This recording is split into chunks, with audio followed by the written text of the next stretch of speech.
and welcome to another great adventure by Paper Gambit. So we are a literary magazine from Argentina called Gambito de Papel in Spanish, Paper Gambit in English. We found the magazine in 2014, and now we are doing a series of podcasts. So this is meant to be listened to rather than to be watched.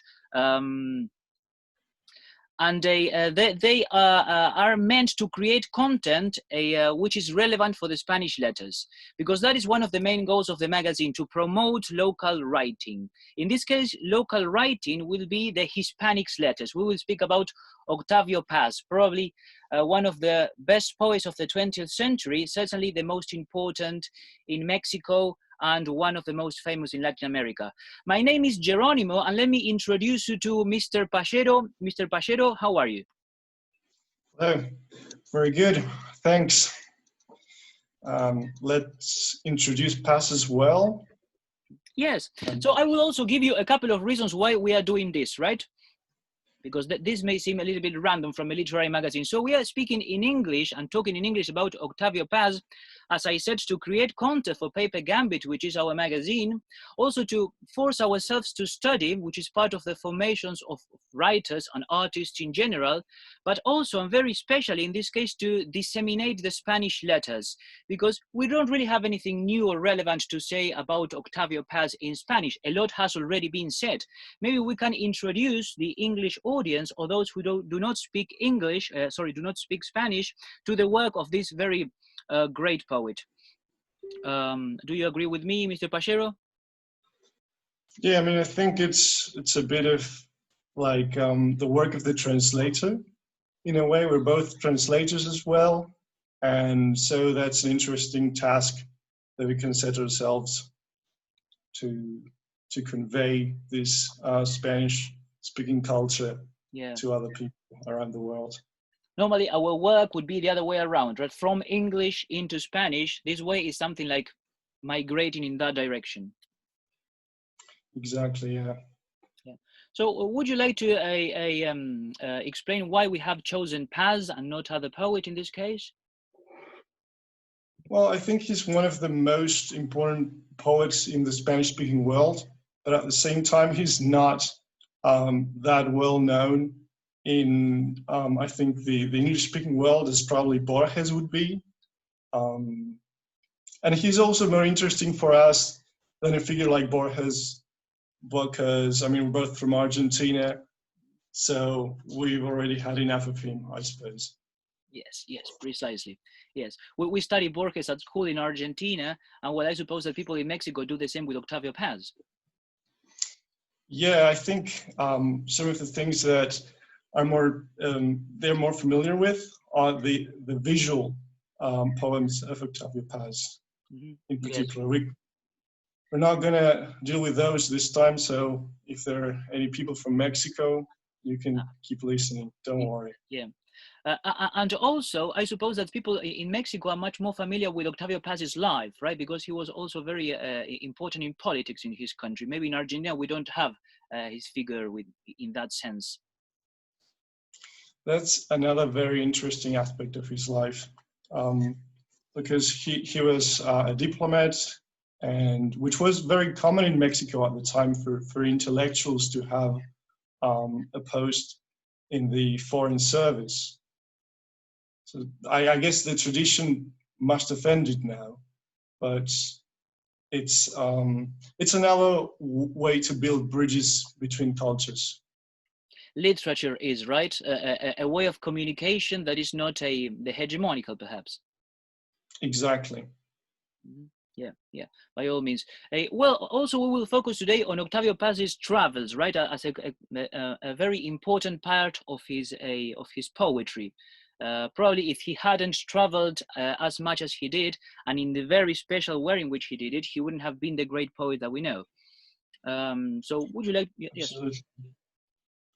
Yeah, I mean, particularly at the time, because, I mean, now you have the internet, you can listen to a talk like this one and learn about Octavio Paz, but back in the day, you had to go to a library and, you know, pick up a book from a shelf, and that's how you got to know new writers.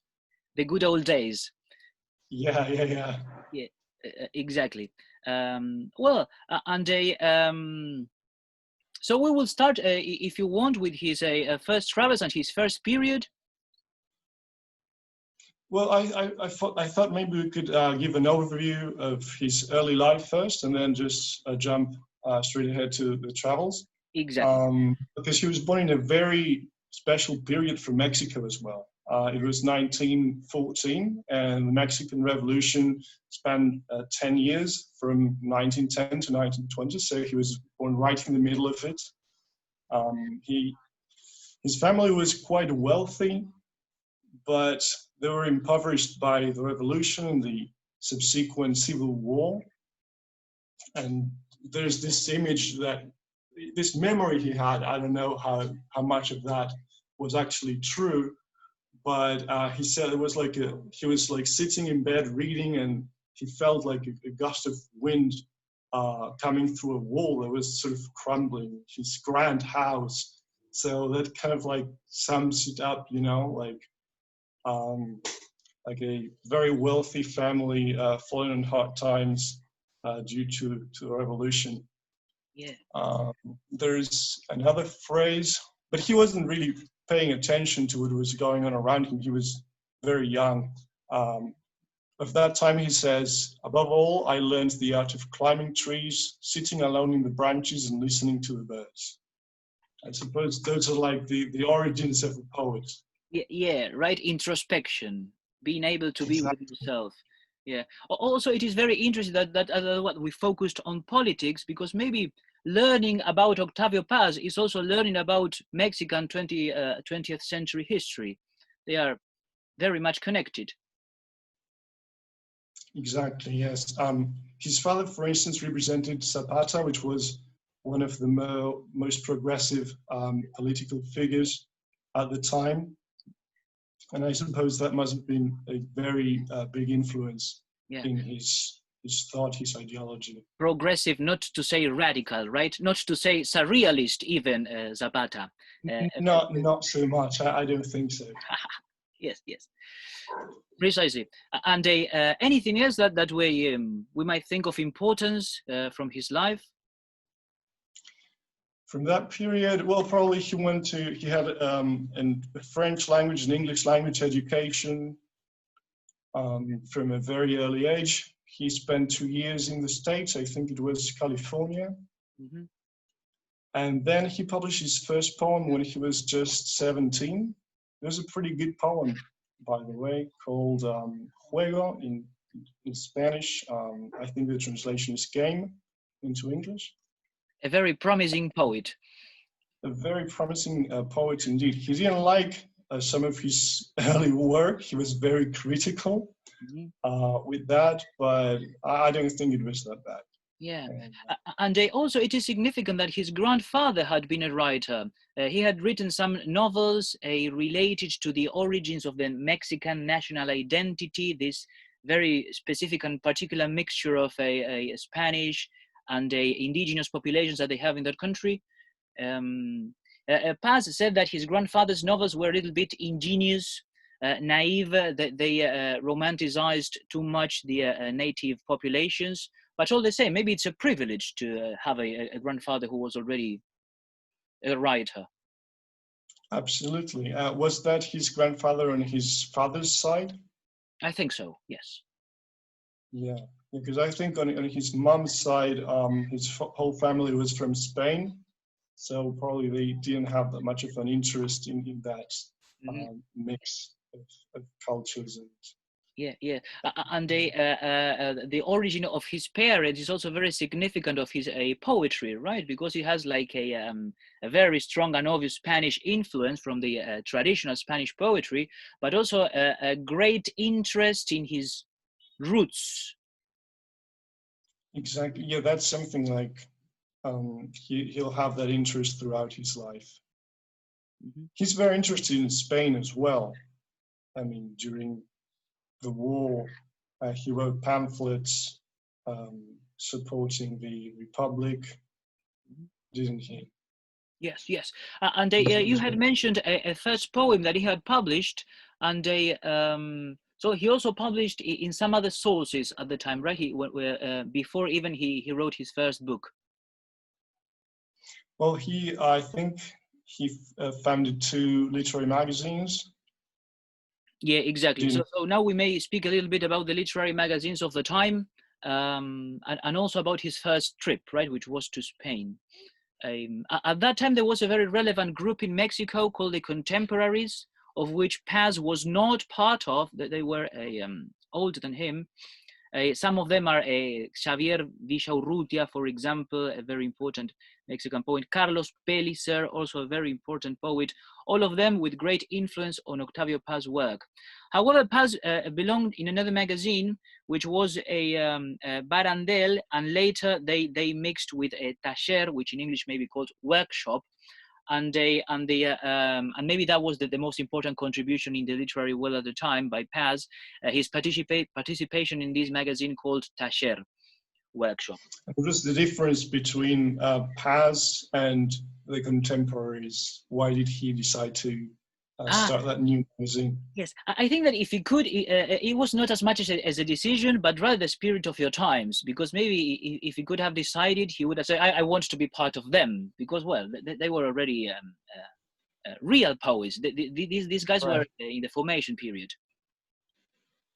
But there are significant differences. He wasn't allowed into the club and he had to start his own, basically. Yeah, no, more or less, eventually he was allowed into the club, and we will see why. But maybe the Contemporaries were very much focused on experimentation. So they were the avant-garde of the time in Mexico, and the group from the magazine Taller were after something of a more committed literature, not in the traditional sense, the Russian socialist realism, no, not in that sense, but with more of a commitment with the current issues of the time, which they saw that the Contemporaries were really completely absent. And this is only partially true, again. So I see this as a reaction from a younger group to the one which was already the hegemonic one. Right, as it always happens.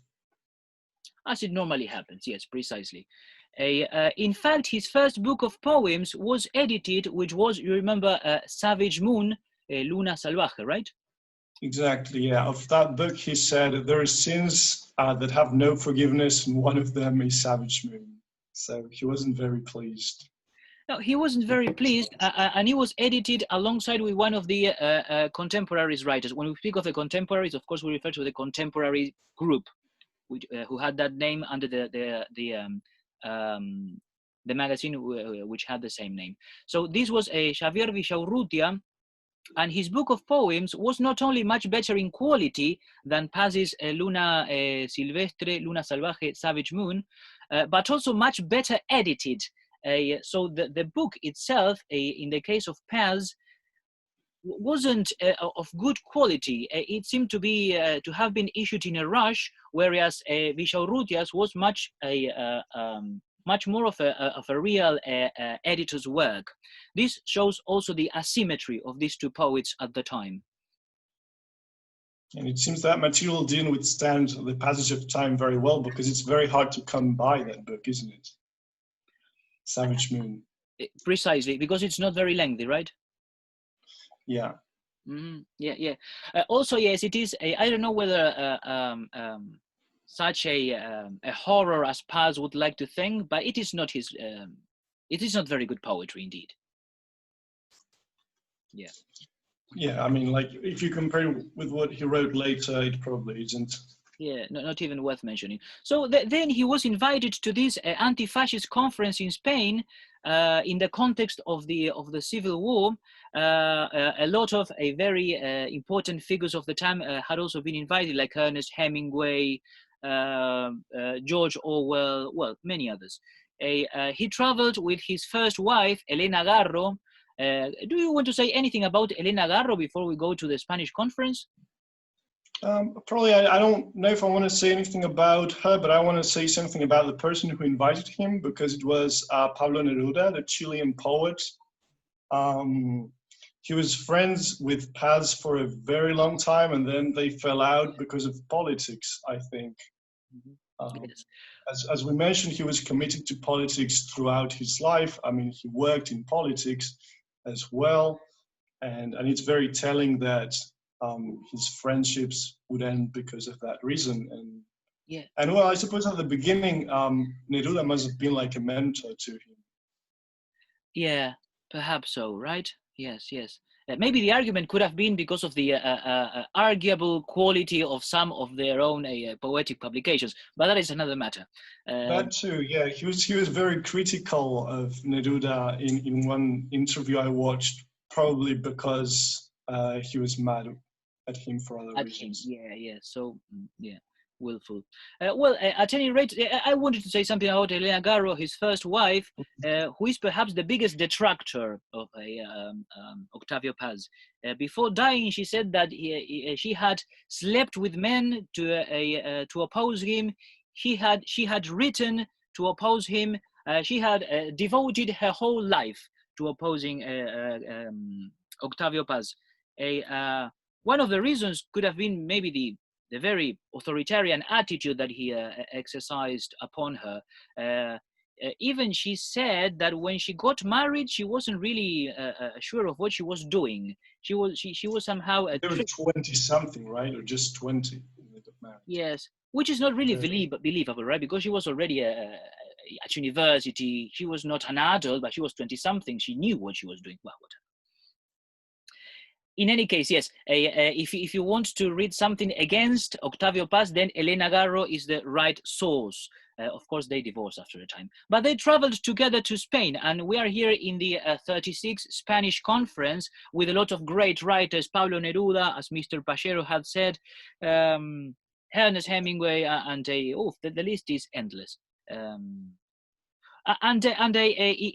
this context, well, maybe especially because of this context, Octavio Paz's poetry turned to a much more political stance. And this is where he wrote a No pasarán, they shall not pass, which is clearly an anti-fascist demonstration in the form of poetry, which I don't like very much. So I would put it at the same level as his first publication, Savage Moon. Anything to say about this? Oh, well, I think that's pretty ungenerous, but that's your verdict. Yes. Fair enough. I was even thinking, this is very a common sense. When writers commit themselves too much, their poetry loses quality. And every time I think about this, I think about a Miguel Hernández, the very famous Spanish poet, poem on Stalin. It's called Poem to Comrade Stalin. And I always think to myself, when Miguel Hernández wrote that, he lost it, he stopped being a poet. So this time, Mr. Pachero, I looked it up and I ended up liking it. I think it's a great poem. So this goes against then my first axiom, which was that all writers lose their quality when they commit too much. No, the Ode to Stalin by Miguel Hernández is fantastic. I don't know why I didn't like it when I first read it. Well, I think what they do is sometimes they may be setting themselves up for failure, because I think it's very difficult to write good poetry when you're that committed and when you already have a specific message that you want to deliver. But it doesn't mean that you cannot pull it off. Sometimes you can, even if most of the time Precisely. it doesn't work. You know that I've got a phrase around from The Bow and the Lyre, which is one of Octavio Paz's later works. This is from 1956, and it's an essay book about poetry. And there is a part in which he refers to a propagandist. And he says that between the propagandist and his audience, more or less like this, I'm trying to remember, there is no distance. The propagandist knows that he or she is lying, but the audience believes that that speech is poetry. So there is an ideological misunderstanding. Maybe that is related to what you were saying. Could be, yeah. Yeah. Well, at any rate, we were again in 1936, in the Spanish Anti-Fascist Conference. He wrote They Shall Not Pass. Then upon his return to Mexico, he published a much better book, in my opinion, which is Root of Man. Yeah, that's a much better book. And shall we read something from it? Yes, so if you want, we can end this first section about his earliest period with one of his poems, Virgin. You have told me something about Virgin, right? Yeah, I mean, he considers it his best poem from his early period. Mm-hmm. So I think it's definitely worth checking out the whole of the poem. I'm just going to read an excerpt, right? We're going to read the full poem. But the full poem, or just like because it has many parts? 4 parts. Oh, cool. Okay, let's go for it. Let's do it. Let's do it. Yes, and then we will jump to somewhere else. But I need your I need you to let me share my screen. Let me see how to do that. So here is the moment when if you are listening to this, you can get nearer and take a look at the poem while we read it. The translation is very, very good. And after reading it, I would like to try to find at least a key word to bind the stanzas together. What happened here, if anything? Can you share your screen now, or do I have to? Oh, there we go. I can, but this is not the right one. Sorry. So let's go again.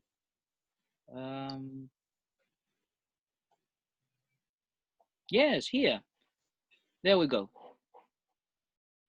No. Can you see it? Yeah, there we go. Fantastic.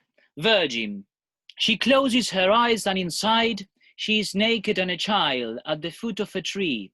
A tiger and a bull rest in her shadow. 3 lambs of mist she offers to the tiger, 3 doves to the bull, feathers and blood. The tiger doesn't want prayers of smoke, nor doves the bull, it's you they want. And the doves fly, the bull flies, and she too, naked Milky Way, flies through a dark and visceral sky. An evil dagger, eyes of a cat, and yellowish wings of rat and mat, follows her through the air, and she fights and defeats the serpent, defeats the eagle, and over the horn of the moon ascends. The maiden spins through space, wandering clouds, whirlwinds, air. The sky is a mouth that yawns, a shark's mouth where stars and sharpened lightning laugh. Dressed in lilies she comes near, and pulls the teeth from the sleeper, and tosses them into the ageless air. Islands that blink, fallen stars, salt sprinkled on the tablecloth, the rain of feathers that was a wounded heron, the guitar breaks, and the mirror too, like the moon, falls in pieces, and the statue falls, virile members, twist in the dust, alive. Boulders and sea, the aged sun burns the rocks the sea has turned bitter. Stone sky, stone sea, no body. Kneeling, she digs out the sand, digs out the stone with broken fingernails. Why unearth statues from the dust? The mouth of the dead is dead. On the carpet she joins the pieces of her endless jigsaw puzzle, and she's always missing one piece, one only. And no one knows where it is, a secret. The guests talk in the drawing room. Wind howls in the shadowy garden. Buried at the foot of the tree, who? The key, the words, the ring. But now it's late, everyone has left. Only her mother at the foot of the stairs is a flame that vanishes.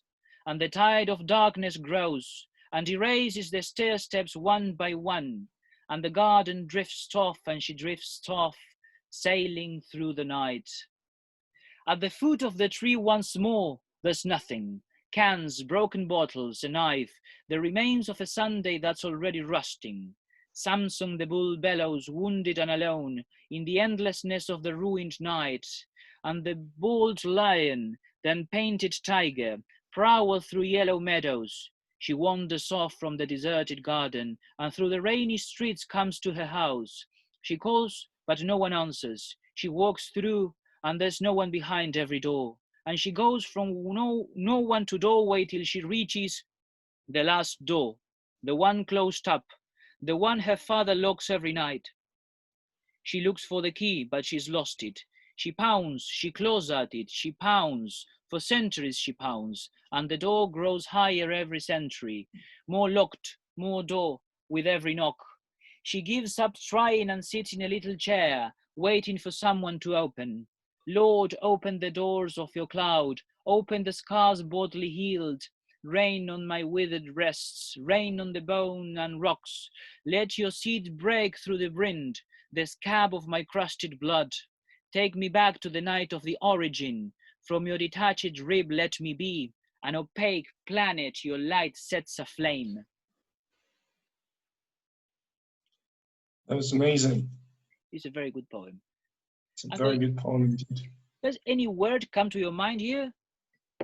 Any idea? I think it's very evocative, which is something we could say of most of Paz's poetry. Yes, exactly. He doesn't say this is this. He says this is that.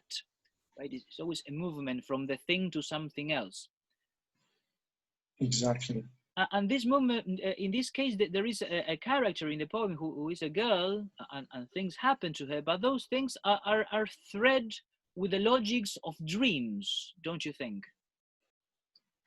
Yeah, logic of dreams, of very concrete images that work well together. There was an image of a jigsaw puzzle that this girl was trying to put together. And I guess that's what happens with his poems sometimes, particularly the lengthier ones, in which you have to put all the images together. And it works in that sort of modular fashion to create meaning. And this idea of poetry, I think that fits in well with some formal conceptions about what literature should be. And maybe this brings us to surrealism. So going back to his life, so we were in the part in which he was in Spain, 1936, then he published Root of Men with Virgin included in 1937. And then what happened to Paz? Well, then he went back to Mexico for a while, and he took a couple of very odd jobs, like counting banknotes that had to be burned. Yeah. He got the Guggenheim Scholarship to go to the US, where he stayed for 2 years. And I think there he learned about some poets like Pound, Eliot, William Carlos Williams. And then he went back to Mexico and joined the Foreign Service, right? Exactly. Yes. Yes. And this is where he, when he got his position in Paris as a diplomat.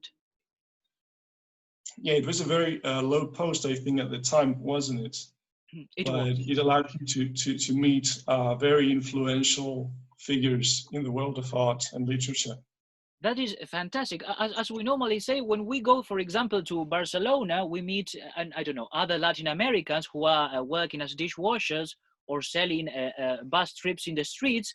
But we never, when he went to Barcelona, he met Gaudí. So how does that happen? Maybe he was really privileged, right, by going to Paris and meeting all the important figures of the time.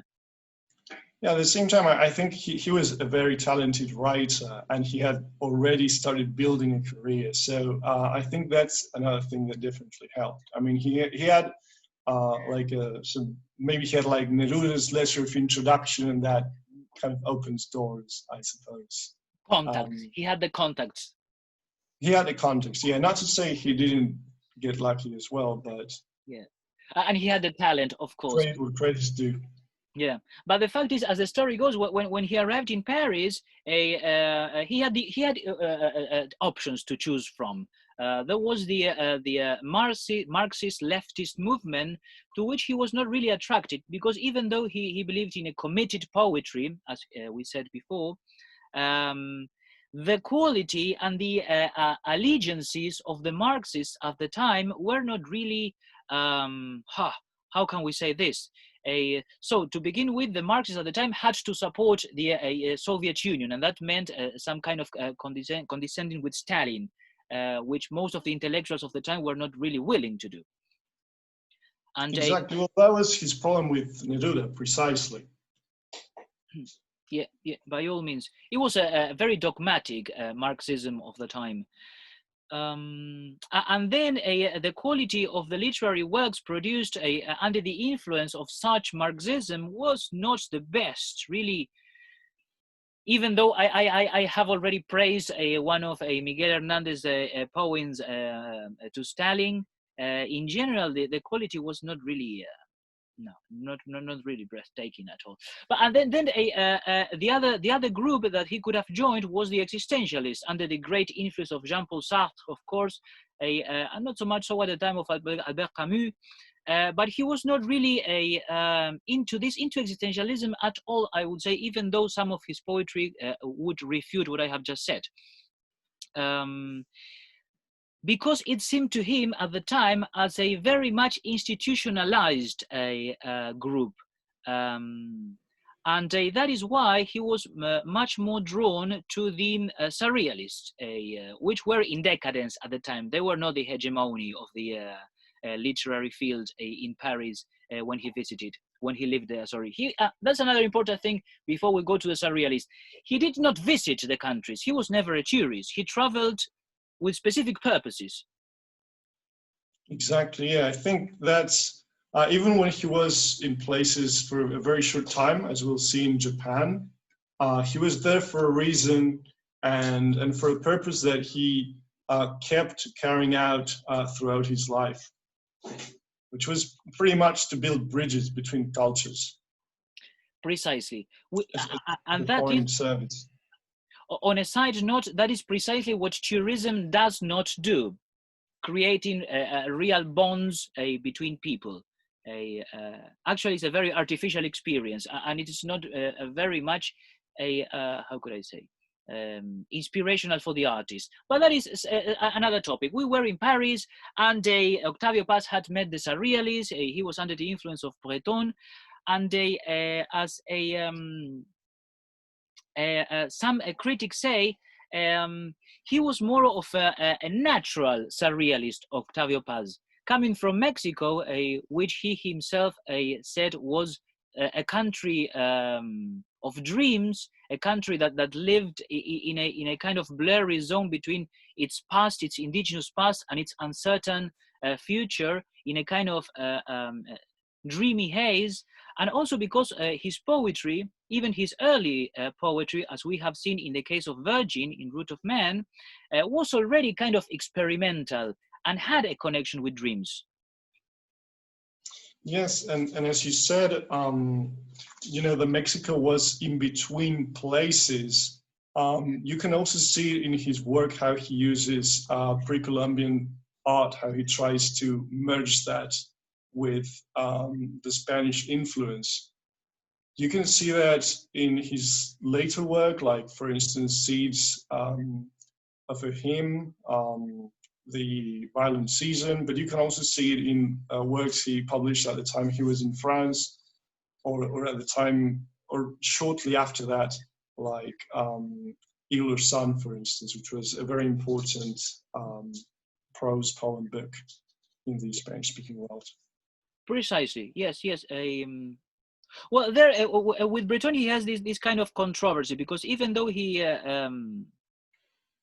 was interested in surrealism, he did not like the way in which it was becoming some kind of formal school, and he did not really understand Breton automatic writing, which, to be fair with Paz, automatic writing doesn't make much sense today, right, in our world. It was a nice experience, maybe an alternative way of creation at the time, but today we do not really practice it. Not really, and I also don't know how much Breton abided by his own rules. I mean, I think we were talking about this the other day when Paz wrote Obsidian Butterfly, I think it was. Breton just deleted some of the phrases that in Paz's poem, and Paz asked, like, why did you do that? I'm just doing what you taught me to do, which was, you know, automatic writing, just let it all out. But Breton said, no, that was, those were like journalistic intermissions, you know? So there was always... he still picked that red pen and started to edit things. Yes. Yeah, well, the surrealists believed that imagination was the way to grasp the absolute. And Octavio Paz disagreed with this. He believed that the absolute dwelt in the poem itself, that the poem was the channel, the word when it became poetic. He also rejected the psychologism in which the surrealists had fallen at the time. Octavio Paz never really liked Freud, right? And psychoanalysis and those things. Right, right. And as you said, you know, he was looking for things in the poem itself, like sort of transcendence. And probably it was also his way of being progressive in art, not only in politics. So, well, but if he didn't really like automatic writing and he was not for surrealism as a formal school, then what did he like about Breton and his movement? It was the idea of surrealism as a rebellious poetry, a way of freeing thoughts from hegemonic thinking. Their values of poetic rebellion and freedom of thought were paramount to Octavio Paz.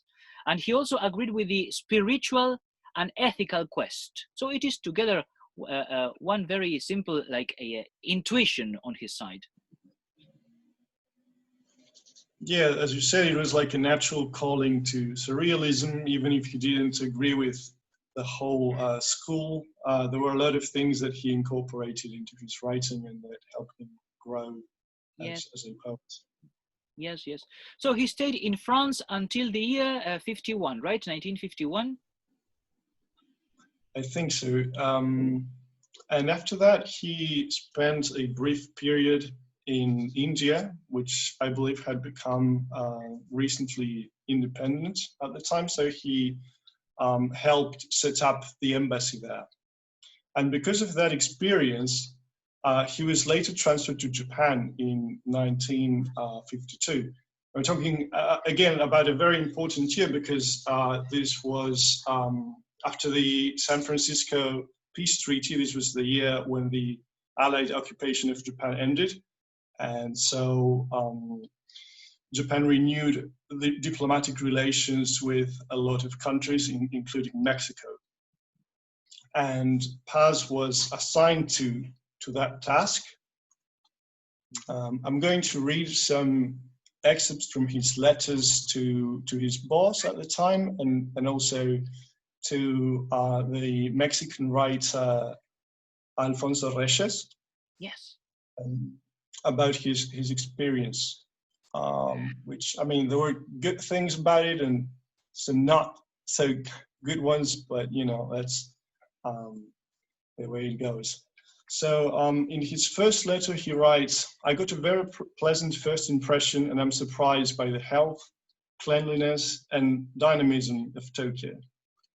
Then he also spent some time, particularly weekends, in Karuizawa, which was the place where the emperor took summer retreats. And it was also a place where many foreign intellectuals and diplomats met. So it was sort of cultural hub. As we were saying, he was very, very lucky to always be in these sorts of environments. And about that experience, he says, "The few days I've spent outside Tokyo allowed me to glimpse a beautiful country and an admirable, courteous, joyful people for whom poetry, art, and life are not separate worlds." Why did he always find himself in the privileged spot, right? I don't know. I mean, he was very lucky, and I suppose those experiences, as you said, as a traveler, he was very fortunate as a traveler for the most part, and those experiences, I believe, enriched his art to a great extent. Mm-hmm. Yes. But yes, of course. But it wasn't all. Sorry. Oh, sorry. Go ahead. No. Maybe there were some literary discoveries at the time when he went to Japan, right? Exactly. Yes, well, he discovered Basho, which we would later translate with the help of a Japanese translator and scholar who had, I think he had done like a PhD in Spain or something of that nature. And it's funny, when we talked about Elena Garro and how he did everything, a lot of things just to spite Paz, because they had a daughter together, and her daughter was pretty much the same. He wrote very, very nasty things about Paz during the time. I mean, in her biography of Paz, about the time they spent in Japan, saying like he was racist against the Japanese, when that wasn't the case at all. He would just, for instance, she would describe how he would berate this Japanese translator who didn't speak any Spanish when in reality, I mean, he was perfectly fluent, like she didn't even get the facts right. Yeah, yeah. But that's another story. She was just looking for reasons to Yeah, to be fair to her though, they didn't have a very good time in Japan. During the last months they spent there, and that was because the Mexican embassy was underfunded at the time, and they were late with payments too. So it was pretty hard to get by for Paz's family under those conditions. And so at that time he starts writing, one of the surprises Tokyo had in store for me, probably the only unpleasant one, was the high cost of living. And in his last letter, I think to Reyes, he says, "I'm going through one of the toughest moments of my life. Elena is very seriously ill and can't get the treatment she needs here. I've asked to be transferred to Switzerland. We're living in a hotel, and life couldn't be more unpleasant or distressing." So to be fair to the two of them, they did have a very rough time, and probably Paz was the one who got them into that. So yeah, but not only that, probably but deserved a bit of that. yeah, precisely. He had got them into that, but also there must have been something like a oppression on his side, right? Because he was already an important figure, and maybe Elena had to live under his shadow all the time. We know that Octavio Paz was very super cheeky, very impertinent. He wanted to call the attention all the time, and maybe if you have to live with such a person, it is not the same as reading him a couple of decades after he died, right? True. Yeah, to be a little bit more generous with Elena Garro. In any case, so would you like to start reading some of his poetry from the Japanese era? Sure, yeah. On the subject of oppression, we can talk about his bleakest poem from The Violent Season, which was the only poem he wrote in Japan, probably under these stressful circumstances that he was living. This is called Is There No Way Out? It's a question, but it's not really a question. I'm going to read an excerpt because it's pretty long, but yeah, you should read the whole thing if you have the chance. So it says, what remote sound the word life has. I am not here. There is no here. This room is nowhere else. Here is nowhere. Little by little, I have been shutting myself, and I find no exit that doesn't give onto this instant. This instant is I. I went out of myself all at once. I have no name and no face. I am here, cast at my feet, looking at myself, looking to see myself seen. Outside in the gardens that summer has ravaged, the cicada rages against the night. Am I, or was I here? So you can see this also kind of philosophical inquiry into the nature of choices, really. How, when you make a choice, you have less choices later on. Yes. There's also some Japanese imagery like the cicada, which is pretty much what announces the coming of summer for the Japanese. Yes. I still perceive something of the surrealist influence on him, or it is rather that he's a natural surrealist, this kind of unfolding of the lyrical eye. Yeah, I think, his periods overlapped a lot. So you can see the overlapping influence of the surrealist during this period, and the influence of Japanese poetry in his later work as well. Yes, and this is published in what? Sorry? No, go ahead. So this is published in what book? It's in The Violent Season. Oh, right, yes. Yes, there we are. At that time of his career. And I don't think we've talked about the translation of Paz into English before, but it's a really interesting subject. For instance, this poem I've just read was translated by Denise Levertov, a great American poet, and other writers that have translated him include William Carlos Williams, for instance. Most of the poems we are reading are from the poems of Octavio Paz, edited and translated, most of them, by Elliot Weinberger. So we're going to maybe put a link down in the description at some point, because it's a very, very great addition to read. Very important to pay attention to the translators, right? Especially because Gambito, Papel's paper Gambit, the magazine which is organizing this series of talks, the oncoming issue will be about translation. So feel free to follow us in our social media, which might be in the description as well. So we were in Japan. Yeah, we are in Japan. We can read another short poem. We were talking in the previous section, his trip to France, about the influence of pre-Columbian art, and that's something that comes up again here when he writes not exactly haiku, but poems that have more or less the form of a haiku, and he introduces not the usual Japanese imagery that you would expect, which is this idea of seasons and those kind of like a gentle change at some point, like for instance, a fish that leaps out of the pond. He uses imagery of the Aztec or Incan gods. There's violence a lot of time, which is not common at all in Japanese haiku. So it's very interesting, this appropriation of the traditional.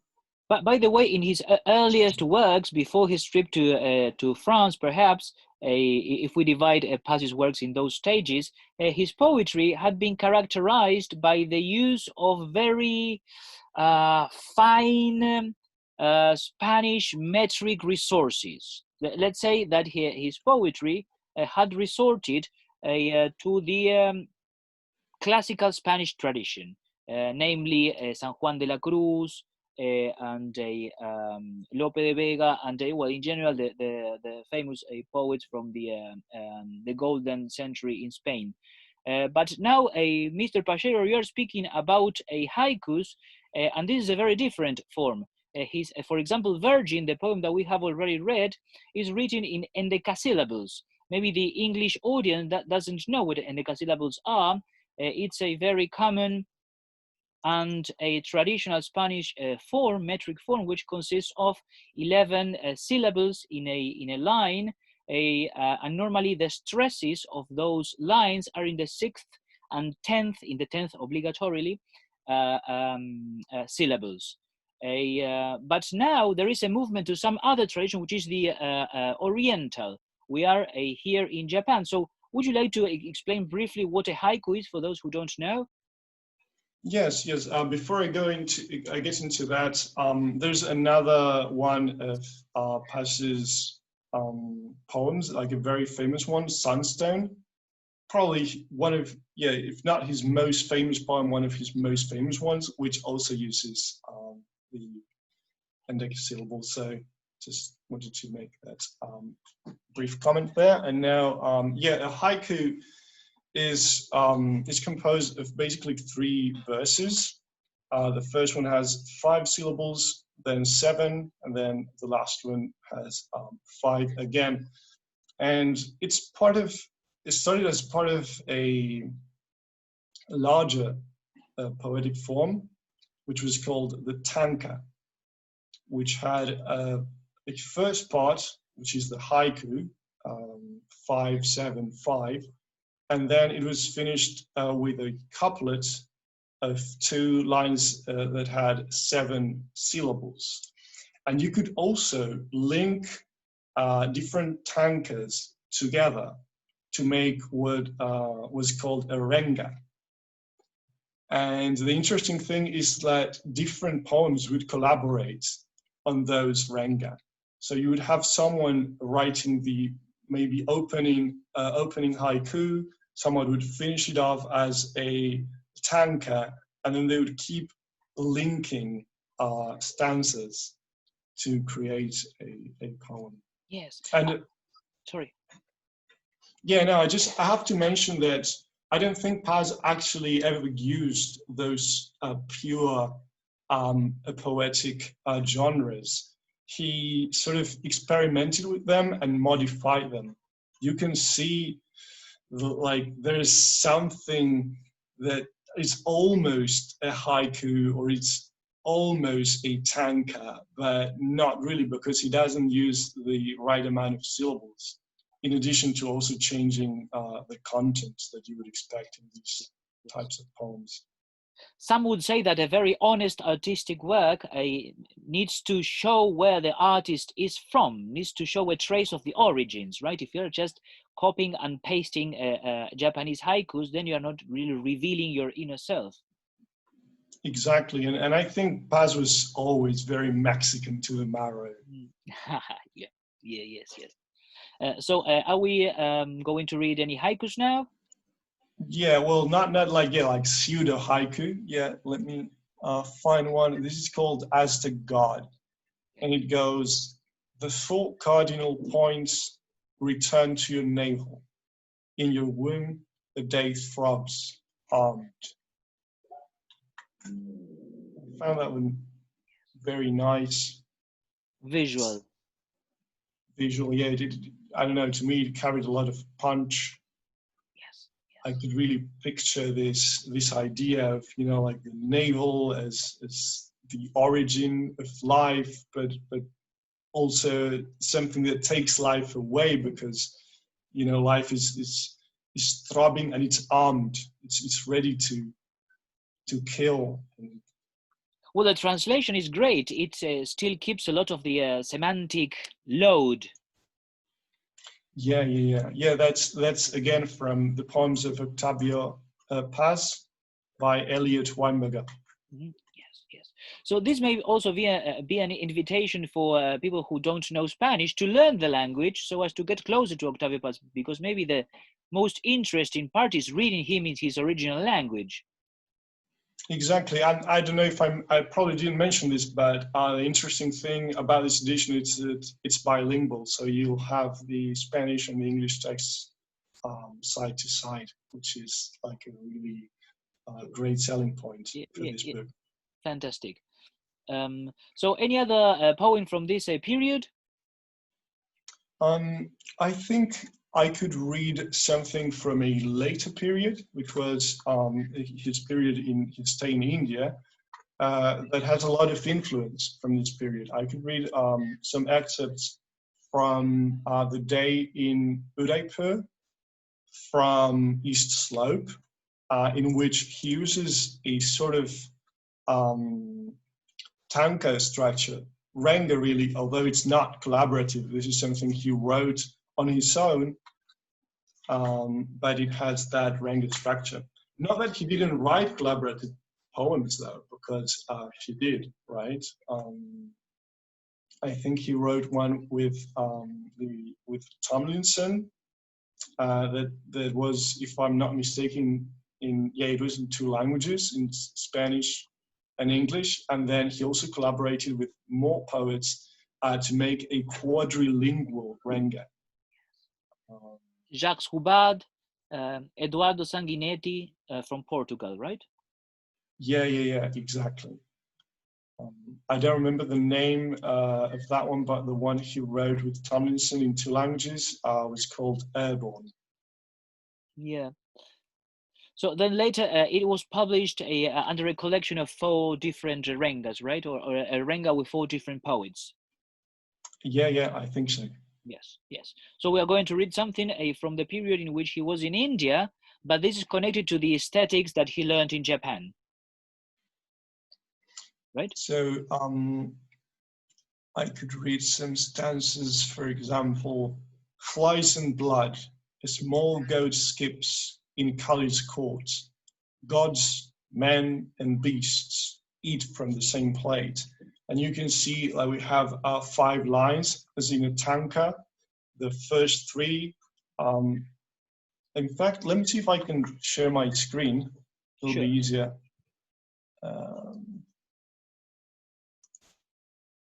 Okay, so can you see there? Perfectly well. Cool. So as you can see, you have a stanza which is composed of 2 parts. The first one would be a haiku, and the second one, it's the couplet that turns it into a tanka. So your face, the lake, smoothed without thoughts, a truth leaps, lights on the water, souls sailing, ripples, the golden plain and the cleft, your clothes nearby, I like a lamp on your shallow body. You have this image of ripples as in Japanese poetry, but then you have flies and blood, small goat skips, which I think those are things he observed in Indian cities. You know, it's a bit like a travel log of everything he was discovering Yes.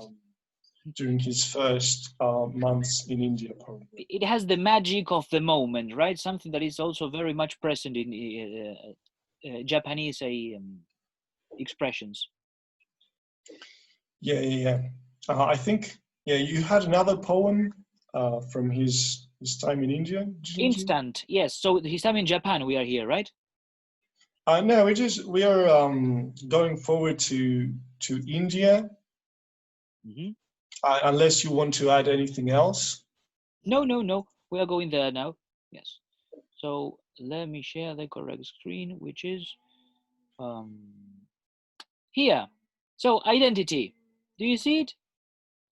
Yeah. Excellent. So Fine. in the patio, a bird squawks, a penny in a money box. Its feathers are a little air and vanish in a sudden flare. There's no bird, perhaps, and no man, that one in the patio where I am. Wow. Lovely poem. Yes. So that is why we encourage people to learn Spanish so as to get closer to Octavio Paz, because even though the translations are fantastic, the original is also amazing, and it's his real words. In fact, for Octavio Paz, the words in poetry were irreplaceable. So this is not new, right? The idea that a translation of poetry is a chimera, it's not possible, and so on and so on. But really, it's a very good idea to start learning Spanish to get closer to this type of poetry. Definitely. Not to say that learning Spanish is not a great idea. You definitely should do that. But I think this poem in particular might have been even better than the original. And I think that's a great thing about translation. I mean, it just changes things. And people sometimes have this idea that you're always losing things and you have to be like faithful to the original. But you can transform something and just turn it into something better, you know, like the belle infidèle. Yes. And at the end of the day, that idea of losing things all the time does not only apply to translation, right? Even life, the subject in itself is constituted in that way. Exactly, yes. Going in another direction. So we were in the passage from Japan to India, am I right? Yes, and I think it's a very, I mean, that poem is a really great introduction to the things that Paz will be thinking about during his stay in India, you know, like this idea of identity. We can get to that in a second. Yes. But first, we should say that Paz went to India as an ambassador. So that was a huge promotion. I mean, a great way to advance his career as a diplomat. So, because a lot of times in Japan, I mean, he wasn't very happy, not only because of the economic situation, but also because he wasn't given very a prominent role. Sometimes he made a lot of suggestions about how things should be done, and he was pretty much, downright ignored. Yeah. Octavio Paz So, was at ease with power. He liked it. you think so? Well, it is more or less what you are saying, right? That in Japan he was in a position of not so much authority. That's why he was craving to become something else. Oh yeah, you're right. Like in a way he was. Yeah. So he went as an ambassador, yes. And for a long time he lived alone, right? In this house with the neem tree in the garden. Exactly. Yeah, I mean, and as an ambassador, I mean, his intention was really to, as an ambassador who was a writer himself and who had a great appreciation for art, he organized a lot of events to send artists and writers from one country to the other, and organizing exhibitions, and he was friends, for instance, with an artist called Swaminathan. I'm sorry for mispronouncing that, if I'm butchering his name, but he was the one who painted the painting you see in the background.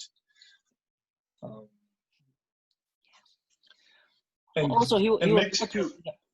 Sorry, go No, on. You go. No, he was lucky to meet artists again in India, right? Or maybe not only achievable by luck. Maybe he was also after that.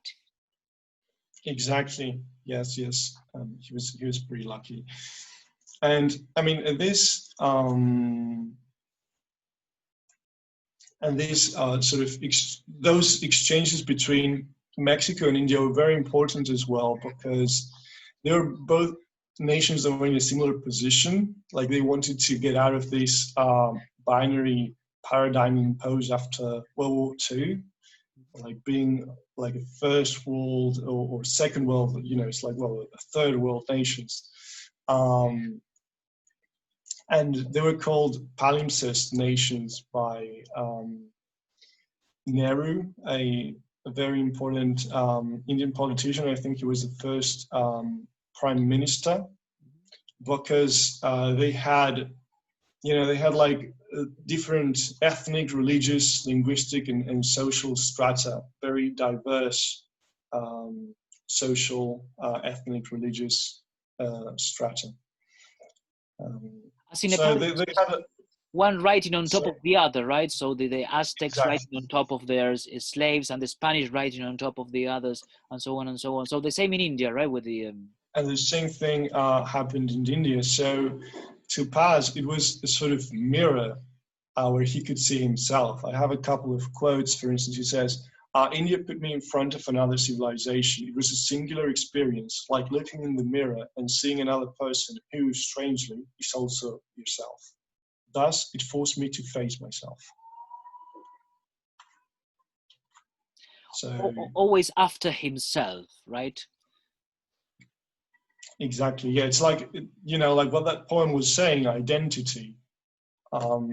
Is trying to find out your own identity, and many times the only way you can do it is in comparison with this otherness that, in this case, he found in India. Yes, exactly. The idea of otherness together with the idea of identity, that one is constantly other is the thing that constitutes oneself. Yes.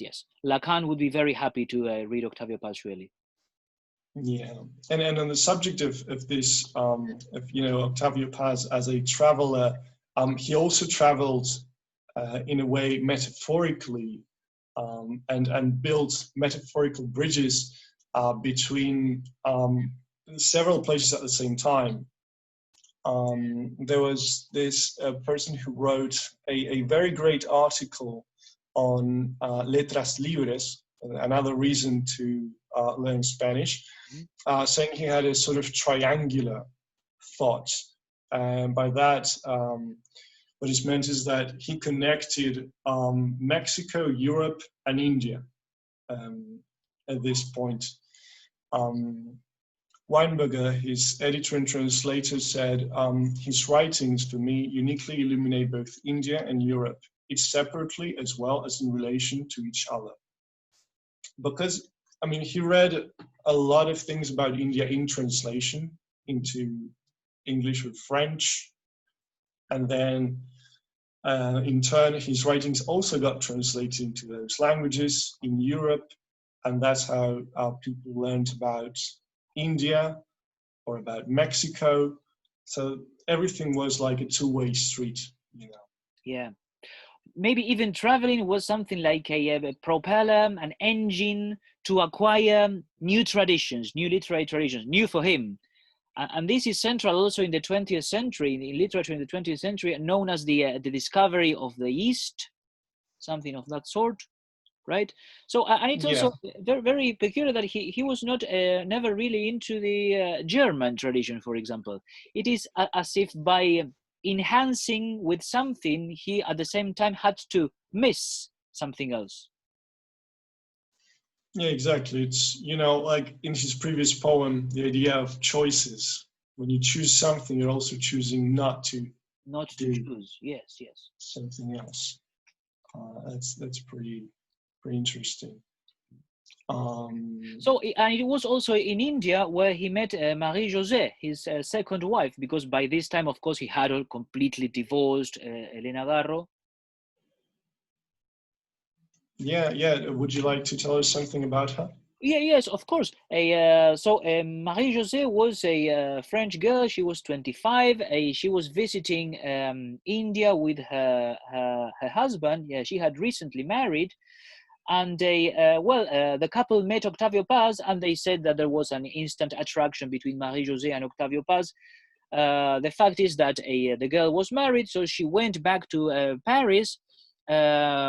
Some time passed, and Octavio Paz visited Paris again, running some errand in his work as diplomat. And by chance, he said a quote in Breton, something like a oriented chance or something of that sort. He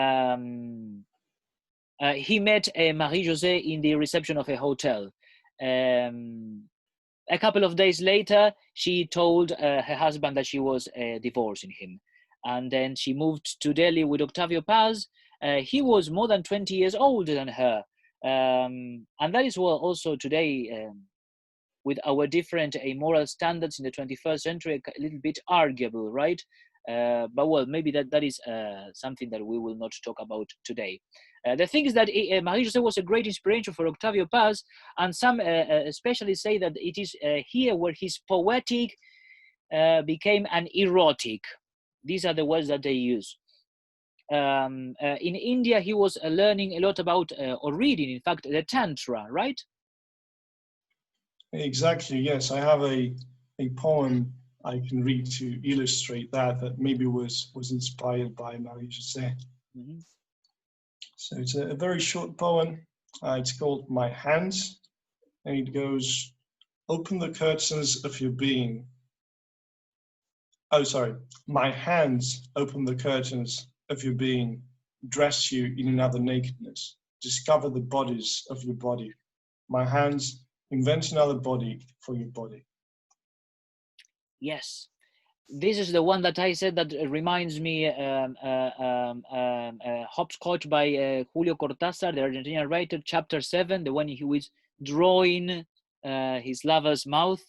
So this is more like, this is your body, but I am making it by touching it. Yeah, rediscovering it. Yes, yes. Very good poem, precisely, which shows this oretic turn that his poetry had taken. Yeah, particularly like that line, to dress you in another nakedness. Fantastic. Another nakedness. What is another nakedness? If not a bodily nakedness, there must be something else. Right? It's like, you know, the nakedness in his eye. Yes. The way he sees her. Yes. Something that I have already mentioned to you, and that I felt as a discovery while studying Paz, it is that almost every single line from any of his poems can be extracted, and it has a poetic value on itself. It's independent of the poem on its own. So that I feel it as a great virtue of his work. Exactly, and that's very fortunate because many times he wrote very long poems. So, yes, you know, allowing us to accept smaller parts is very handy. Yes, yes.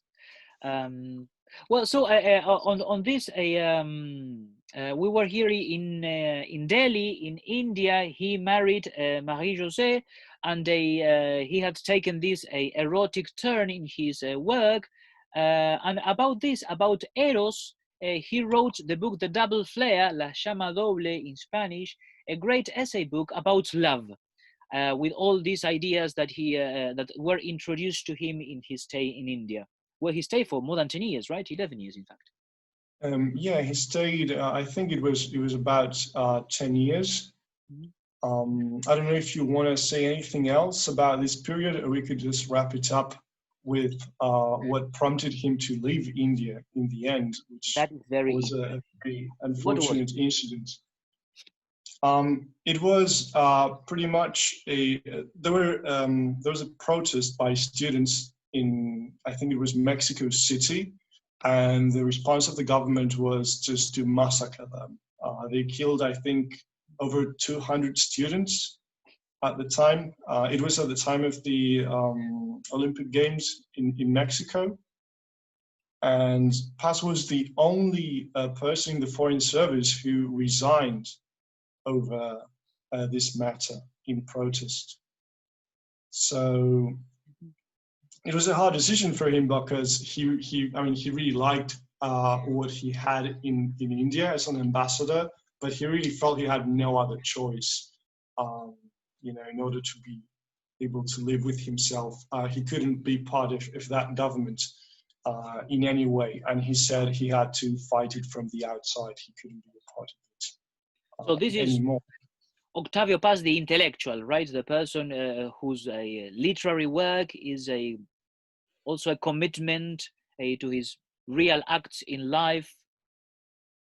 Exactly, and I mean, and that commitment also nourished his poetry. He wrote a poem about that. I'm just going to read a very short excerpt, which I think is like the most famous part of the poem. As you said, many times they can't stand for themselves, these stanzas or lines. This one goes, well, the title of the poem is Interruptions from the West. And this stanza goes, shame is anger turned against oneself. If an entire nation is ashamed, it is a lion poised to leap. Wow, revolutionary. Yeah, which I think it's also a call to action. Yes, get the weapons. Overthrow the government. Yeah. So it is also very, I think, important to know that these things keep on happening in Latin America, and especially in Mexico. A couple of years ago, there was again a massacre. I think that executed by the same political party. I think it's the PRI, right? It has been all along the PRI in Mexico. And maybe in Latin America, life has a very relative value for the authorities, especially when it is about military dictatorships. Not the case in Mexico. Definitely the case in some other countries, but it is worth noting that those phenomena of people disappearing in Latin America is not a strange even today. Exactly. I mean, it's so crazy that we even have a verb, right? Like you can disappear someone. I remember I just finished reading Catch-22, and they talk about this idea of disappearing people. And Yossarian at one point says, but what do you mean like disappear him? That's not even grammatically correct, you know? Yes, exactly, yes. Disappear made transitive so as to disappear someone. That is very, at least in Argentina, we speak, it's a word that with a lot of connotations, right? And yeah, it's very sad that to us, it's not ungrammatical anymore. Yeah, it's just so common that it's not ungrammatical anymore. Super transparent in common speech, precisely. Yes, by all means. So we were when Paz returned to Mexico then, right? When he resigned and Exactly. went back to his country. And maybe this is time for a conclusion, drinking a sip of whiskey and what do you think? I think, yeah, it's a good point to wrap it up. Yes. It's been a very interesting conversation. Well, we still need to summarize some parts of his life, probably. Some This was other. really an introduction for the audience that does not speak Spanish. We have focused mainly in his earlier works, Root of Man, a Savage Moon, and They Shall Not Pass. Then we moved to his surrealist experience in France. Then we visited Japan and in his works as a diplomat. We finished in India where he met Marie-José and the Tantra. And we will finish here in his return to Mexico, where he was already a very prominent literary figure. Exactly, yes. He went on to publish Draft of Shadows, which was an autobiographical poem, Monkey Grammarian, which was a very experimental work, Figures and Figurations, which was his last book of poems, and then he won the Nobel Prize for Literature in 1990. Yeah. What a career. Yes, yes, well, yes. We know that sometimes prizes do not go along with the merits or with the value of poets, right? We know, for example, that Borges, our great Argentinian writer, did not get that prize, and no one would hesitate to say that Borges is even a greater figure than Octavio Paz. That is for another conversation. Yeah, we're getting very, very controversial about, I mean, who's better, but I agree with you that, you know, prizes are not always deserved. I think in this case, it was deserved, though. Yeah, who knows? Let's ruffle some feathers, you know, find out for yourselves. Yeah. So, okay, and a general conclusion on a personal note. So how have you felt doing this with Octavio Paz? How do you feel? So, of course, we know more about this Mexican poet now, we ourselves, and more personally. Well, I think I've learned to, you know, enjoy his poetry in another way. As you said, trying to accept it and just quote lines and stanzas. So in a way, I've learned to appreciate not only his poems as a whole, but just to look at one part of it and, you know, see everything there. Yes, yes. As Blake said, I like to see, you know, like the world in a grain of sand, to see his whole poetry, to see Paz's whole poetry in just a line. Exactly. That is fantastic. I feel completely different, for example, even though I absolutely agree with you and I love your conclusion. I feel a little bit, how can I say, not disappointed, not abhorred. It is some other word, but it is a negative one in connection to Octavio Paz's work. There is some kind of fascination that he had with fame and with being the center of attention that I don't quite get, or I don't really, I can't relate to it. I will mention this a conversation that he had with Borges, in which he kept on interrupting him when Borges was much older than him and a very important figure. And that idea of he was always interrupting people when he had these debates with other intellectuals like Mario Vargas Llosa in a TV program in Spain, all the time wanted to be the center of attention. And maybe I sometimes feel that in his poetry, and that is why at this in this conclusion I feel closer to Elena Garro than to Marie-José. I kind of understand Octavio Paz's detractors, and I can more or less put myself in Elena Garro's position, constantly overshadowed by Paz. It's great that, I mean, we can also be critical of these figures, not just revere them without thinking. Yeah, just a parallel conclusion. But Mr. Pachero, it was a pleasure doing this with you. So same here. Same here. Thanks so much for this conversation. It was a lot of thank fun. you very much. Thank you, everyone who has watched, and feel free to follow us on our social media. So, cheers. Definitely. Yeah.